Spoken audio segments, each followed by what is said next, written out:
Hi, welcome back to the Active Self Protection Extra channel. I'm Carrie, and with me today is a phenomenal firearm trainer. His name is Mr. Charles O'Donnell, and he's holding it down on the East Coast of the United States for us over there in Maryland. And today we'd like to talk a little bit about helping our students learn to be less judgmental of themselves so they can achieve great things. We'll do that when we come back. Wilderness Tactical has been around for longer than the gun you're carrying has been, and they have been making high quality products for concealed carriers for literally decades. I wear their low pro belt every year. The webbing is the best in the industry, and I won't wear anything else. If you're looking for a good CCW belt, check them out. Well, welcome back. One of the books that we read as part of the Actor Self Protection Instructor Certification Program is a book called The Intergame Tennis. And in that book, the author, who's Timothy Galloway, he says that the purpose of the intergame is to increase the frequency and duration of these moments where we can quiet the mind by degrees and realize and expand upon our continual ability to learn and perform, just naturally learn and perform. And he says the very first step to doing that, and I'll read it, the very first skill to learn is the art of letting go, the human inclination to judge ourselves and our performance as either good or bad. He said, letting go of the judging process is a basic key to the inner game. Its meaning will emerge as you, the reader, as you read the remainder of this chapter. When we unlearn how to be judgmental, it's possible to achieve focused play. So during your final project, Mhm. you were sharing with the instructor cadre, all five of us, some of the ways that you were having some success helping your students learn to not be judgmental. And I made a note right away and said, "Oh, Mr. Charles, we have to talk about this because this is something I struggle with a lot with my students. They'll just absolutely beat themselves up, get a gun in their hand, literally for the very first time, and they want to hit the center of the center of the center of the X, and Mhm. they have no parameters. Even though I've said our goal is to hit the target backer, just the Mhm. backer for this drill, they'll be upset. So, how do you work through things like that with your students? So I kind of approached it as some of the basic, with the basic principles of just using a firearm. When we talk to students about you're slapping the trigger, what are we really asking them to do? We're asking them to shift their focus, their awareness Hmm. to a subsection of this activity that they're doing. Um, and the first step to making any correction is having an awareness of that and just viewing that. If we can get them to, oh yeah, I'm doing this. Oh yeah, even if they don't stop slapping a trigger, at least we've got them on the path of being aware of small things. And I think in any kind of firearms training, the more advanced it gets, the more nuanced your attention is focused on various places on that firearm, be Hmm. pinky pressure, thumb placement, thumb height, squeezing, all these things. We have to start with the basics of awareness before we can really start fine tuning or really changing any of these inputs to this output. So how do I deal with that in terms of um, negative self-talk? Well, one drill that I focused or that I developed for the students was a coaching exercise. So I'd have two students work with each other. Um, how do you draw awareness to someone else, uh, over gripping the gun? Well, if you are standing there as an instructor and watching them do something, and you'd catch it and you'd coach it, you give them some feedback. So you're basically orienting these people, these students, to these various components of firearms discipline. Well, now that I've run them through a drill or two on the fundamentals of, oh, you're gripping, you're squeezing, my hope is that one or two times, same kind of criteria. I put cardboard up, and they start, you know, going into these patterns of like, oh, I'm going to put them all in this tiny. I didn't say that. Right. That's not what we're focusing on. And so while I have the students working as pairs, I can bounce around and I can see what they're doing and how they talk to each other. Because now this is someone is like, hey, that there's a objective and a subjective perspective in the application in this drill, and Yes. that has a way to catch because it can be hard if you're just talking to yourself and not calling that out, not calling that negative mental attitude out, it's hard to, grab it by the tail. Yeah. But as we progress in the evolution of this drill from, shifting partner, these partners will go back and forth and coach each other's on the, basic fundamentals of grip, trigger control, all that. We've laid the groundwork for that kind of practice. And then the next iteration, we shift it to that mental aspect of, Mm. now not we're not looking for a trigger. We're not That's not what we're shining our cone of attention Ooh, onto. I I'm like that. asking them to shift that focus because yeah, I get it. It's hard. Like Yeah. I remember driving a firearm out at working with quick draws and Mhm. multiple shot strings. Like it felt like there was so much going on in that small time period, and I didn't have enough Yeah. time to process it. Yeah. Um, so with this drill progression, I really focus on orienting them to their mental approach, like, and that have that student call the other one out, and then they shift those roles, so they're each a student and an instructor, to have that person. And we of course talk about this process of self talk prior. It's not I don't just spring it on them, Sure. Sure. really the practical application is given enough time for them, so we're talking, multiple strings, multiple shifts in coaching, Yeah. and really much like the um practical application in shooting, like if it's a trigger, if you're flapping the trigger, that's all I want you to focus on. Hmm. We're going to fix that singular problem.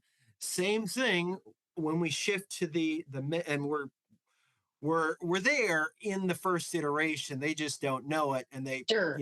if they negative talk to themselves, hopefully it gives the student instructor pair to observe it, and then as we progress, now we're I hate to say this, but like I care less about the gun. I care less Right. about what's on the target, and hopefully, and I've seen it work in I've run this about 3 times now, Okay.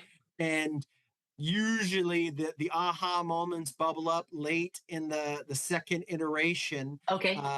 and they start having this awareness, and oh yeah, yeah, why do I, and then we kind of pull it back together, and we these because these little these pair groups keep them honest, you I know love that. I love um that. and again it's uh, the it's part of my path of I didn't know how to be an instructor. Like I was Yeah. never taught it. I was never oriented to it. Right. How do I get better? I don't know. Shoot better.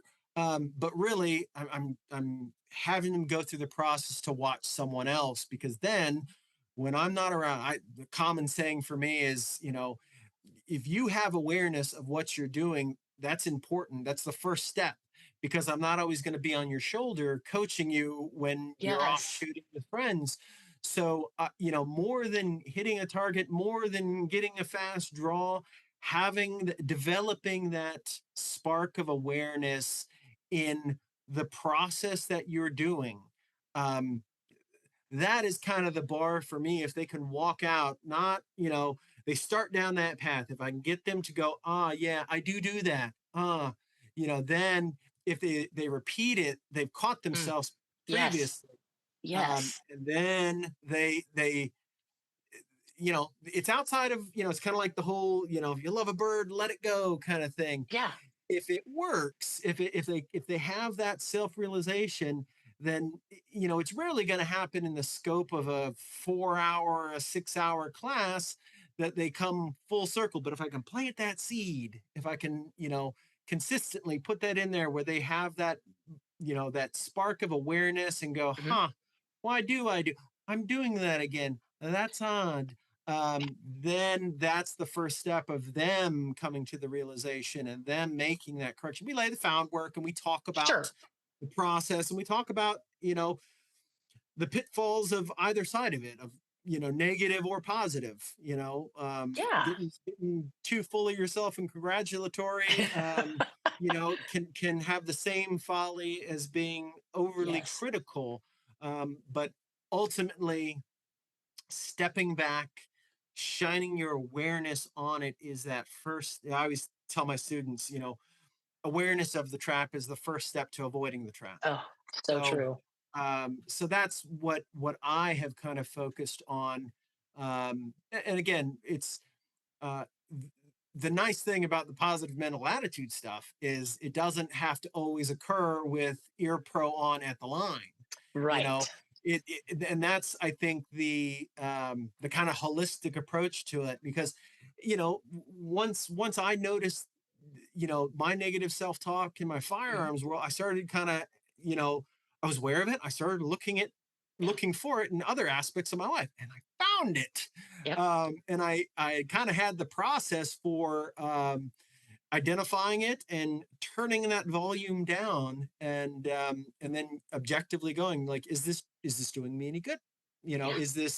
Is what is my goal, and does this align with it? And if it doesn't, I need to discard it. So this idea of um, the real transformational power of this in your firearms practice and in your life, again, like that happens at magazine breaks where we're reloading. That happens Yeah. at lunch breaks, where you can kind of sprinkle in and catch stuff, and hopefully, like it, I I'd love it to spread like wildfire. I've had like little pockets of it popping up in the class where someone's afterwards, talking with another person, go, yeah, yeah, I didn't realize I was doing it. Wow. And Wow. that is again, yeah, 2 second draw. I'd love them all to have it. But the 2 second draw isn't going to, really develop their process. And that Mhm. idea of stop being critical on Yeah. yourself. If it's, Yep. be critical if it aligns with your goals and it reinforces good practice.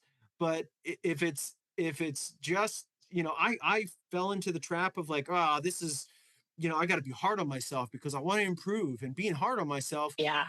sounds like this, and that's the way people do it. And Yeah. much like I didn't know I was slapping that trigger the first time I picked up that firearm. I didn't have the awareness. So Yeah. I think that Yep. that's one of the most important aspects. Again, in the future, like to develop something where we take it a little bit further. But for me, it's Sure. really the the thing that warms my heart is when that seed is planted and they walk away and they're like, yeah, that I'm gonna remember this next time. So Yeah. Oh man, that's good stuff. The so you're really teaching them very, very early to be their own coaches, to be aware of the yeah, things that they're struggling with, or bringing awareness to things they might not have been aware of. And like you said, an awareness of the trap is the first step to avoiding it. yeah, And the non-emotional correction, um, Steve Anderson says that we need to make sure we don't get emotional about our shooting. hmm, Getting emotional about it isn't going to help us in any way, shape, or form. But he allows himself three responses to shooting, and his responses are great, okay, or needs work, and that's it. And so I try really hard to have my students, apply those three comments to yourself. All right, nice, look at your target. Is that great, okay, or does it need some work? And those are your only options. Pick one of the yeah, three. yeah, And it takes them a while. Sometimes some people are just so incredibly hard on themselves. It just kills me. I had a couple yeah, students this year at the national conference that I mean, it was just gut wrenching how hard on themselves they were. I mean, their expectations of what their ability should be were so far outside of the realm of what even a, you know, master shooter would be able to do. And yet here they were beginners and expecting that themselves on the line, the first day.